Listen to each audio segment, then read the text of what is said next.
the AP has him over 270, and not everybody. He's just gone over 270. It seems like he is going to get over 270 with everybody pretty soon.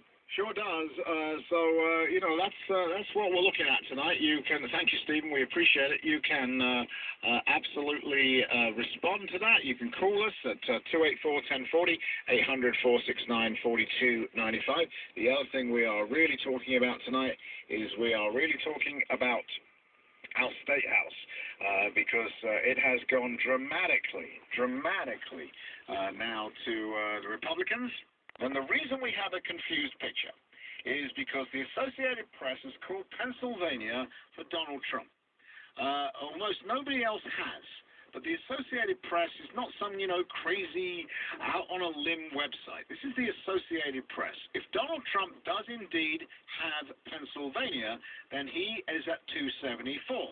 In addition to him being at 274, Alaska has gone to Donald Trump. That takes him to 277. It is now not even close.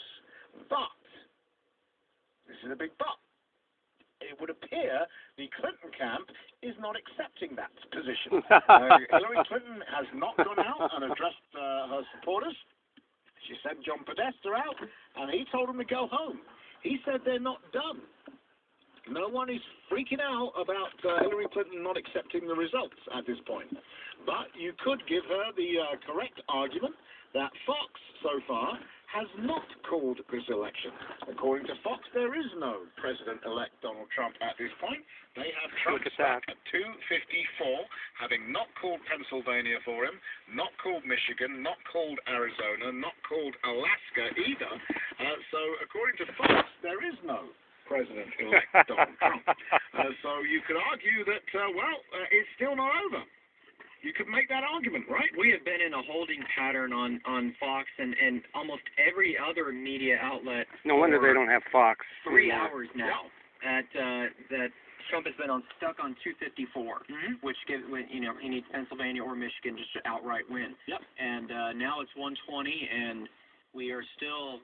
The AP is the outlier right now. Again, they're a very respected news organization, but we're still waiting. And Podesta's come out. Trump hasn't spoken. They've got a live shot of Trump headquarters, but it's 2:19 out there, and nothing has happened. He hasn't sent his people home saying he's not going to say anything tonight. He's going to stick it out, as far as I'm concerned. Let's go to the phones, 284-1040, 800-469-4295. Let's talk to Mary in Des Moines. Hi, Mary. It says you're a poll worker. You should be asleep by now. I know, but I can't. I've got to hear how this comes out before I call it a day. Well, thank you. Thank you for doing that for us today. Sure. It was a great day. This is my second presidential election. Mm-hmm. And first of all, I do have an idea of why Hillary has not conceded.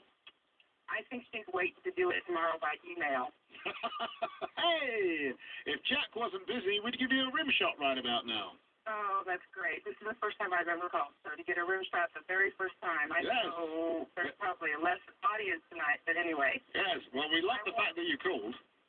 Well, I want to tell you something important now, aside from a joke. I was in a precinct that had 2,280 people registered. Yep. We registered about 110 people today to vote for the first time, at least in that precinct. Mm-hmm. And I would say I actually manned the M to Z book most of the day, and that's at the outset. And I would say probably 60 to 70 people who came through today, which our count was 1,072 people, and of course a lot of the other people had already early voted.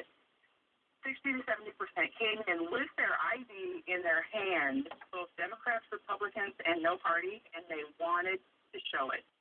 Yeah, that's very, very good. I was ID'd, and I was very pleased that I got ID'd. Thank you very much, Mary, for doing what you did here. Is that correct? Well, I'm looking, and let's see.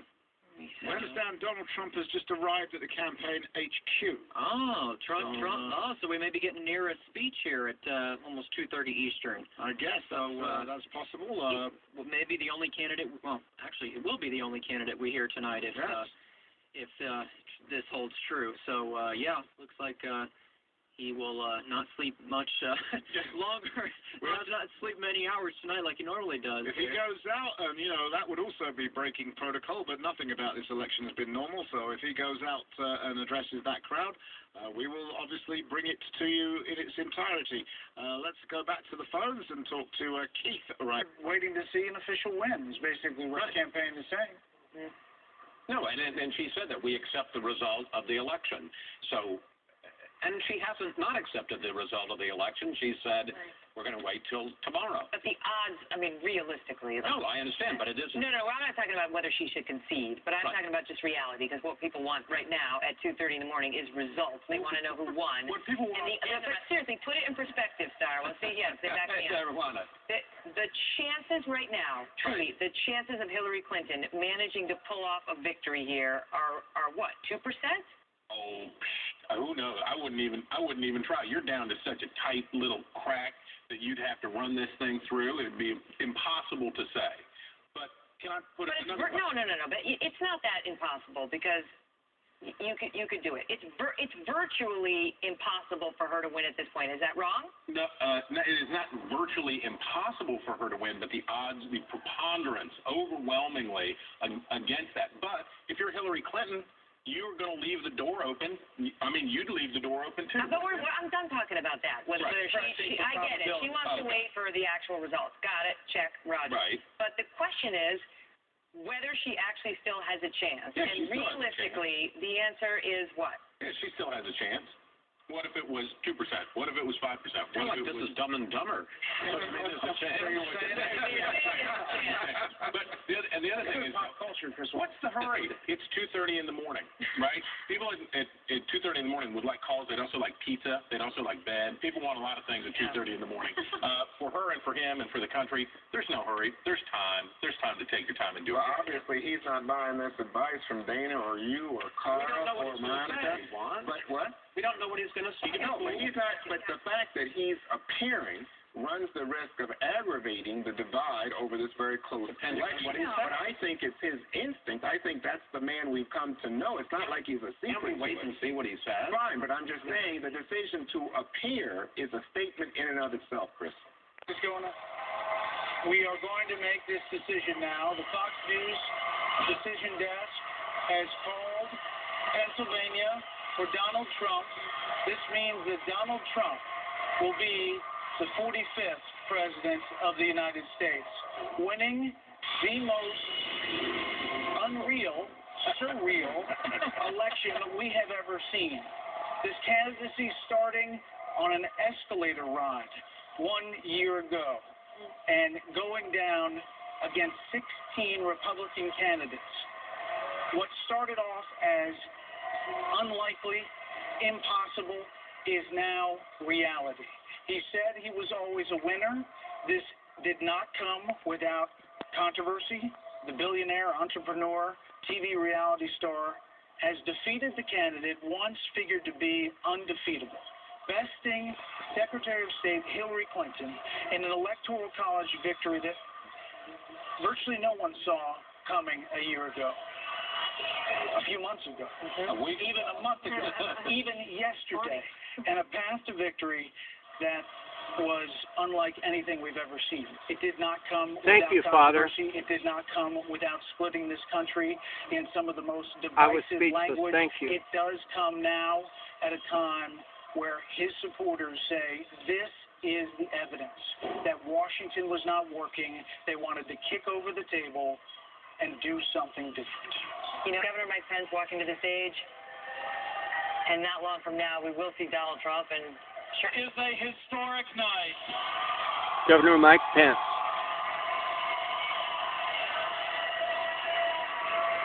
The American people have spoken, and the American people have elected their new champion.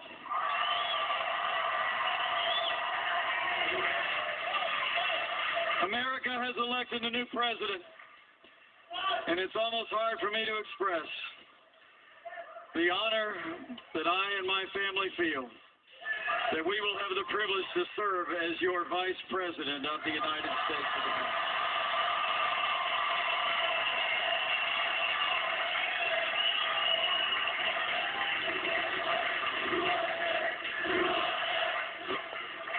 into this moment deeply humbled, grateful to God for his amazing grace. My wonderful wife, Karen, and Michael and his fiancée, Sarah, our daughter, Audrey, far away, and our daughter, Charlotte. I could not be here without them. And I'm deeply grateful to the American people for placing their confidence in this team and giving us this opportunity to serve, whose leadership and vision will make America great again.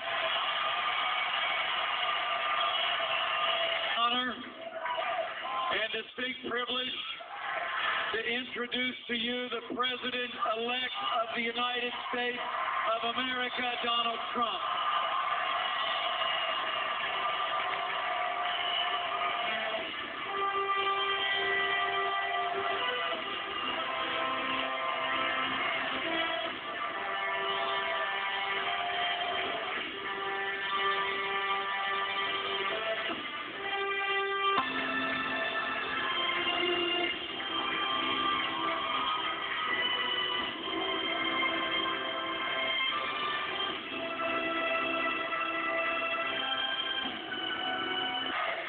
Thank you very much, everybody. Sorry to keep you waiting. Complicated business. Complicated. Thank you very much.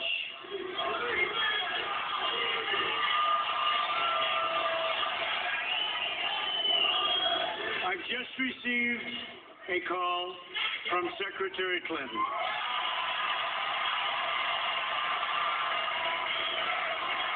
She congratulated us, it's about us, on our victory. And I congratulated her and her family on a very, very hard-fought campaign. I mean, she fought very hard.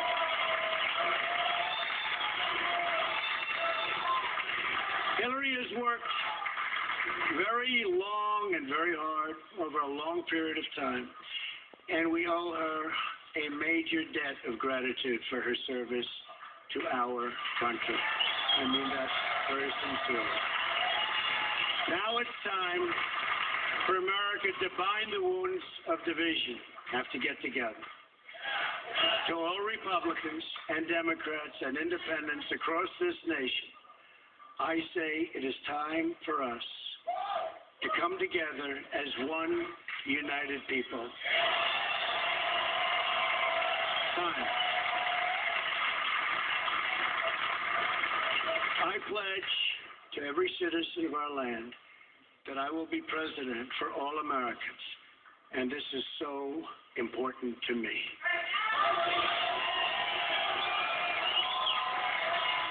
For those who have chosen not to support me in the past, of which there were a few people, I'm reaching out to you for your guidance and your help so that we can work together and unify our great country. As I've said from the beginning, ours was not a campaign, but rather an incredible and great movement made up of millions of hardworking men and women who love their country and want a better, brighter future for themselves and for their family. It's a movement comprised of Americans from all races, religions, backgrounds, and beliefs who want and expect our government to serve the people, and serve the people it will.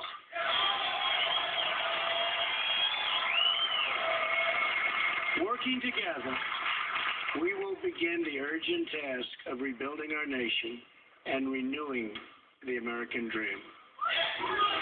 I've spent my entire life in business looking at the untapped potential in projects and in people all over the world. That is now what I want to do for our country. Tremendous potential. I've gotten to know our country so well. Tremendous potential. It's going to be a beautiful thing.